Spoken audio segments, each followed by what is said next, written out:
I've spent 50 years of my life measuring things.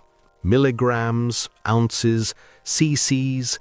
As a pharmacist, you learn early that the difference between a cure and a poison is simply the dosage. You have to be precise. You have to be careful.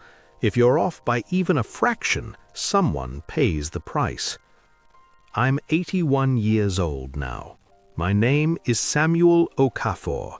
I'm a retired man, a widower, a father to 3 successful children who call me every Sunday at 2 p.m. sharp. To the world, I am a pillar of the Nigerian-American community here in Maryland. I am the man who worked 12-hour shifts behind a counter wearing a white coat that stayed crisp and bleached until the day I hung it up for good.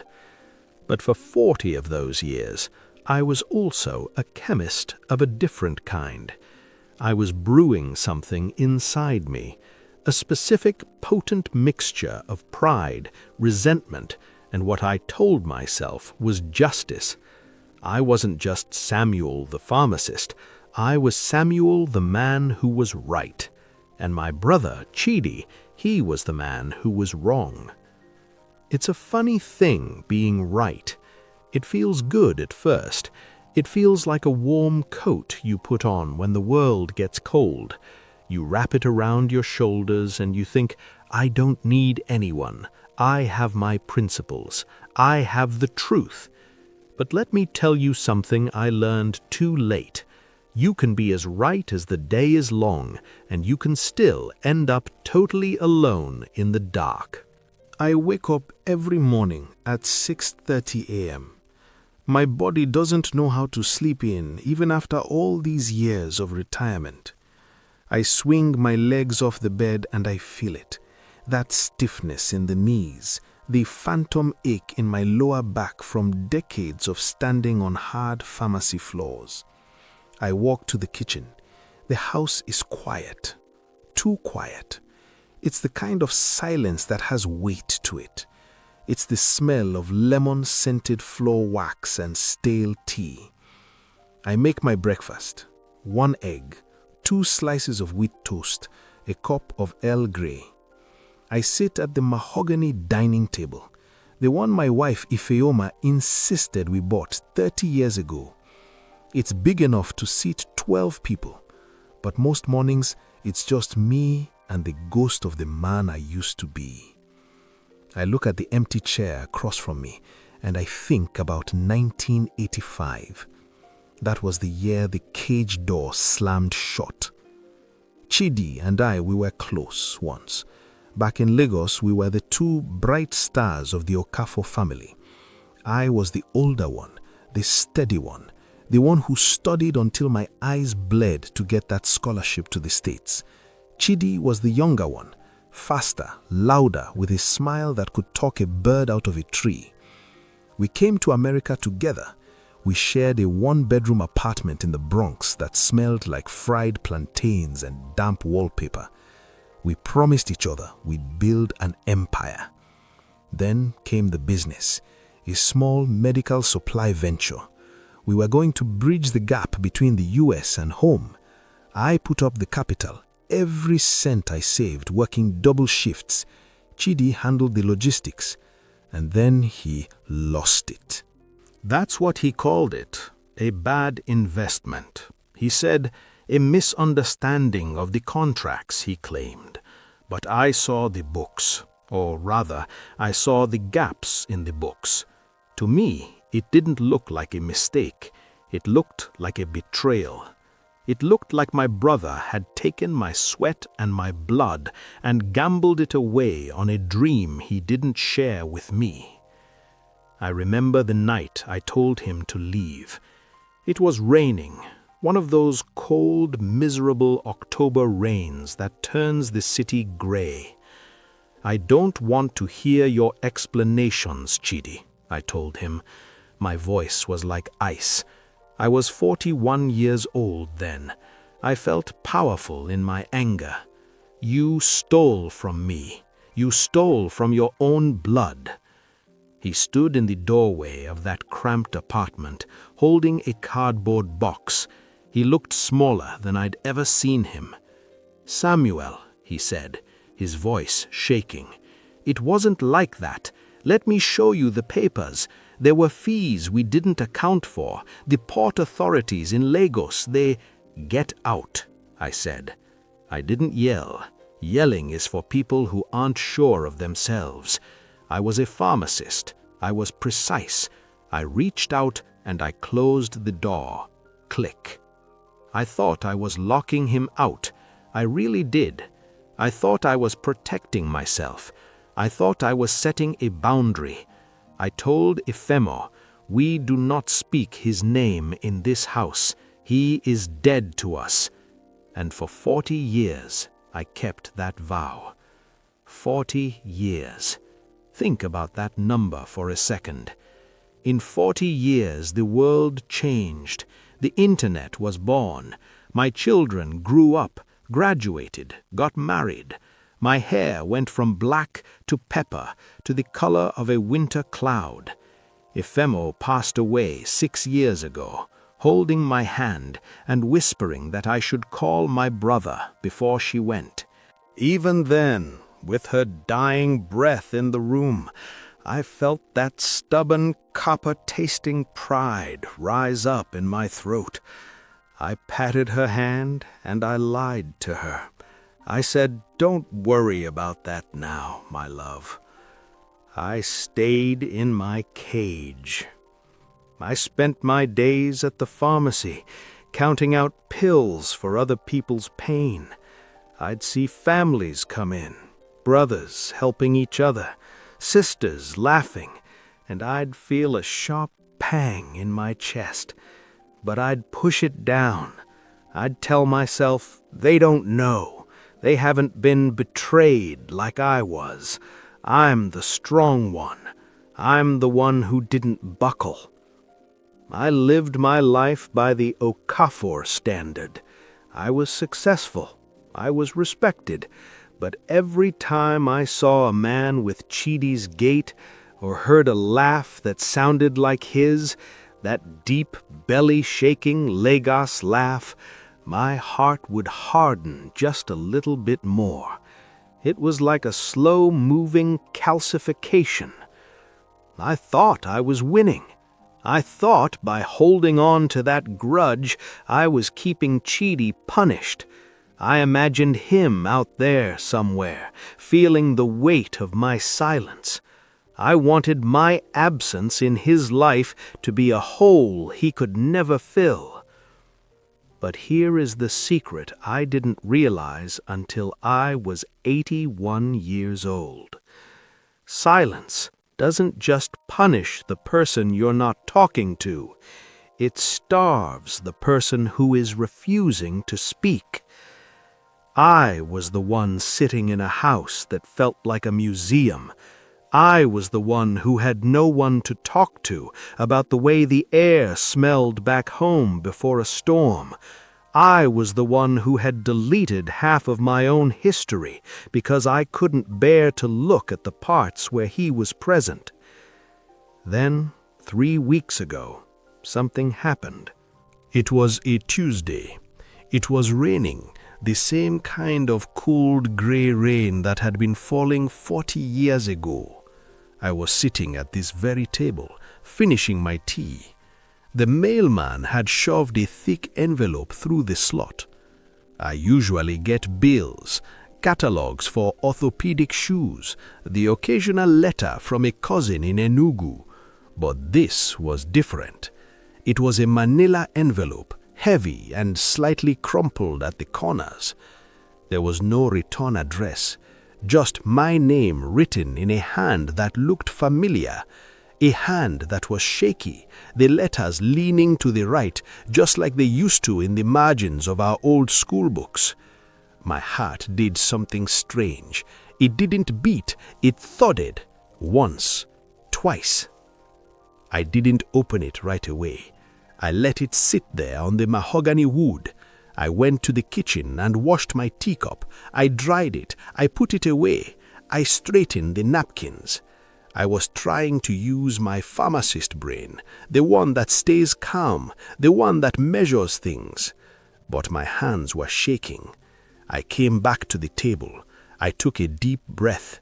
The air smelled like the rain outside and the faint scent of the menthol rub I use for my joints. I tore the envelope open. Inside there was a stack of papers, old papers, yellowed at the edges. They looked like they'd been kept in a drawer for decades. There was a ledger, a series of bank receipts from a defunct Nigerian bank, and a letter. I pulled the letter out first. Samuel, it began. The handwriting was so faint in some places I had to squint. I am tired, brother. I have been tired for a long time.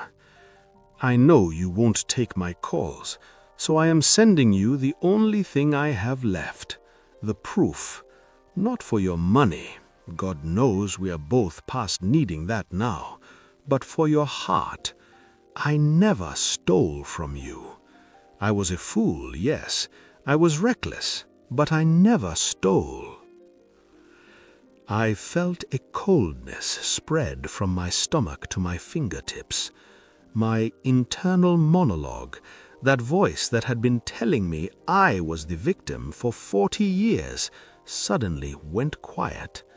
It was like a radio had been cut off in the middle of a song. I looked at the receipts. I looked at the dates. 1985, 1986, 1987. They were records of Chidi trying to pay back the lost money. He'd been sending payments to a holding account we'd set up for the business, an account I had closed and walked away from in my rage. He hadn't been living high on my stolen wealth. He'd been working as a taxi driver in New Jersey, trying to scrape together enough to prove to his big brother that he wasn't a thief. I sat there for an hour, maybe 2. The light in the room shifted from gray to a dull, bruised purple. I realized then that the cage I'd been living in wasn't built by Chidi's betrayal. It was built by my own pride. I had spent 40 years, the prime of my life, the sunset of my life, guarding a lie. I had sacrificed my brother on the altar of being right. I reached for my phone. My fingers felt like lead. I had his number. I'd always had it, tucked away in an old address book, just in case I ever decided to forgive him. I dialed it. The phone rang. 1, 2, 3. Every ring felt like a physical blow to my chest. I was 81. He was 77. We didn't have another 40 years to fix this. We didn't even have 10. A woman answered. Her voice was young, maybe in her 20s. She sounded like she'd been crying. "Hello?" she said. "Yes?" "Hello," I said, my voice cracking. "I am looking for Chidi Okafor. This is his brother. This is Samuel." There was a long silence on the other end. I could hear the sound of a television in the background, a low hum of voices. Then the woman let out a jagged, broken breath. "Oh God," she whispered. "You're Samuel, the brother from the stories?" "Yes," I said. My heart was hammering now. "Is he there? Please, I need to speak with him." The woman didn't answer right away. I heard her cover the microphone, but I could still hear her sobbing. When she came back, her voice was a ghost. "He's been waiting for you to call for 40 years, Mr. Okafor, but you're about 6 hours too late." The silence that followed her words wasn't a normal silence. It was a vacuum. It felt like all the oxygen had been sucked out of my mahogany-paneled living room, leaving me gasping in a space that was suddenly too small, too tight, and far too quiet. 6 hours, I whispered. The girl on the phone, my niece, A woman I had never met, a woman whose name I didn't even know, started to sob openly then. It was a wet, ragged sound. She managed to say through the tears, "He kept the phone on the nightstand. Every time it rang, he'd reach for it so fast, even when the cancer made his bones weak. He always thought it would be you, Uncle Samuel." Uncle Samuel. The title hit me like a physical blow to the solar plexus. I wasn't just a pharmacist anymore. I wasn't just a right man. I was an uncle. I was a brother. I was a member of a family I had amputated from my life with the surgical precision of a madman. I don't remember hanging up the phone. I just remember the sound of the dial tone, that steady, mocking drone, and the way the light in the room seemed to turn a sickly yellow shade. I tried to stand up. I'm a big man, or at least I used to be, but my legs felt like they were made of damp cardboard. I reached for the edge of the table I was so proud of, and my hand slipped. I went down. It wasn't a graceful fall. I hit the floor hard, my hip barking in pain as it collided with the hardwood. I stayed there. I didn't try to get up. I just laid my head against the cold floor and looked at the dust motes dancing under the buffet. 6 hours. If I hadn't washed that teacup, if I hadn't straightened those napkins, if I hadn't spent 40 years convincing myself that my anger was a holy thing. I've spent my life studying the body. I know how the heart works. It's a pump, 4 chambers, valves that open and close, electrical impulses that keep the rhythm. But in that moment, lying on my floor in the dark, I didn't feel like a biological machine. I felt like a cracked vessel. I felt a literal sensation of something tearing behind my ribs. It wasn't a heart attack, not the kind I'd seen in my pharmacy, where men clutched their left arms and turned gray. This was worse. This was the collapse of a structure I'd spent my whole life building. The cage of Samuel was falling down, and I was being crushed by the debris. I eventually made it to my feet. I don't know how long it took. I moved like a ghost through my own house. I packed a small bag. My hands were performing the tasks, folding a shirt, grabbing my blood pressure medication, but my mind was 200 miles away in a place called Elizabeth, New Jersey. I got into my car. It's a nice car, a Lexus, quiet, smooth, the kind of car a successful man drives. I started the engine and began the drive. The rain hadn't stopped. It lashed against the windshield, the wipers working in a rhythmic thwack, thwack, like a ticking clock. Too late, too late, too late. As I drove through the night, the memories I had suppressed for decades began to leak out like a dam with 1,000 tiny cracks. I remembered Chidi when he was 6. We were in the backyard in Lagos under the mango tree. He had fallen and scraped his knee, and he wouldn't let our mother touch it. Only Samuel. Samuel knows how to fix it, he had cried. And I, only 10 years old, had washed his wound with such care. I had felt so important, so protective. How did that boy turn into the thief I hated? How did I let a ledger of numbers erase the memory of that little boy's trust? I reached the address my niece had texted me around 1 a.m. It wasn't a grand house. It was a brick apartment building, the kind with flickering fluorescent lights in the hallway and the smell of fried onions and old carpet baked into the walls. I stood outside his door. Apartment 4B, and I couldn't breathe. My chest felt tight, like someone had wrapped a heavy chain around my lungs. The air in the hallway was hot and stagnant. I knocked. The door opened, and there she was, the girl from the phone. She looked so much like our mother it made my stomach flip. She had the same wide, intelligent eyes, the same gap between her front teeth. "I'm Samuel," I said. My voice was a rasp. She didn't yell at me. She didn't tell me to leave. She just looked at me with a profound, exhausted sadness. "I'm Amara, Uncle," she said. "Come in." The apartment was small, cramped.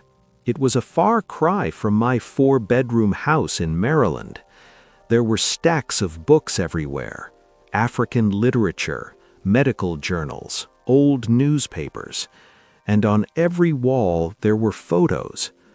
I walked over to the mantel. My heart stopped. There was a photo of me. It was my graduation photo from pharmacy school. I looked young, arrogant, and full of hope. It was framed in gold. Next to it was a photo of my wedding day, a photo I didn't even know Chidi had had.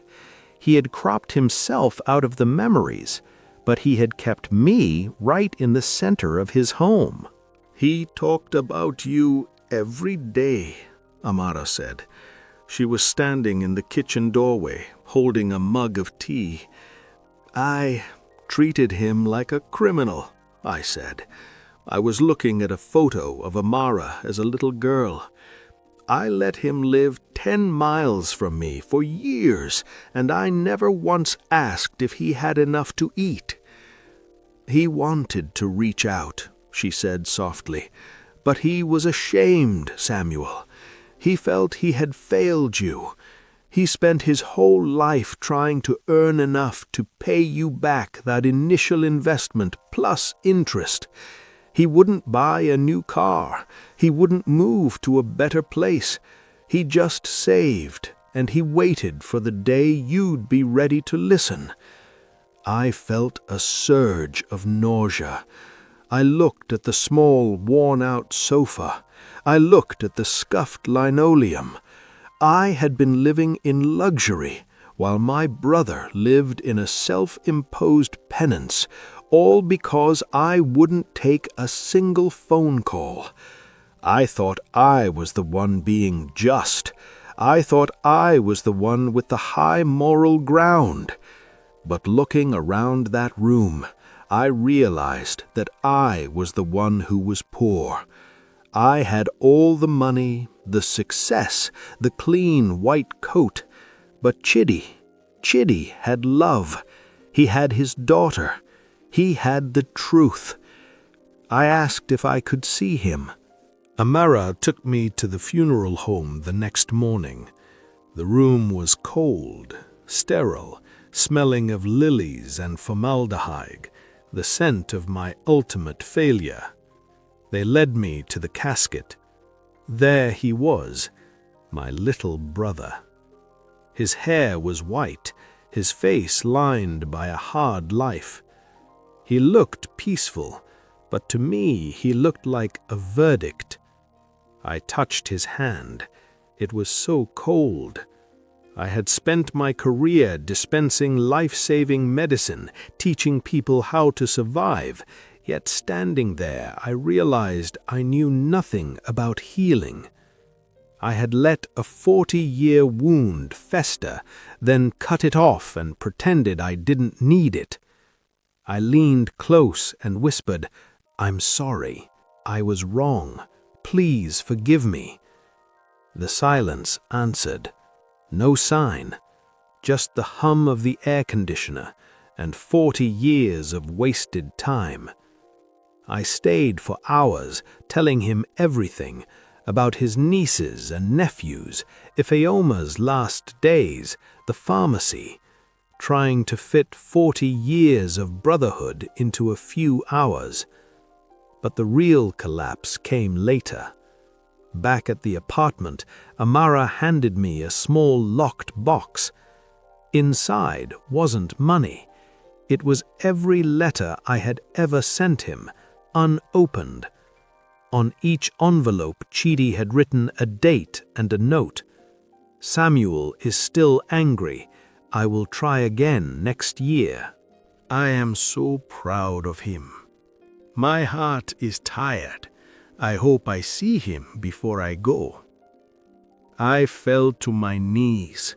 The cage didn't just break, it vanished. And I finally understood the truth. I wasn't the victim. I was the architect of my own loneliness.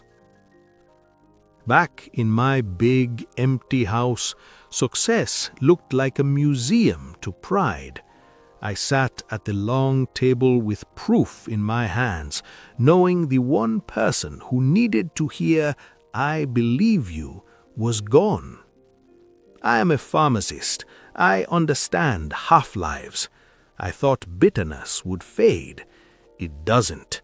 It settles like a heavy metal and poisons everything. I've been trying to clean it out, talking to Amara, helping her with law school, sharing stories of her father.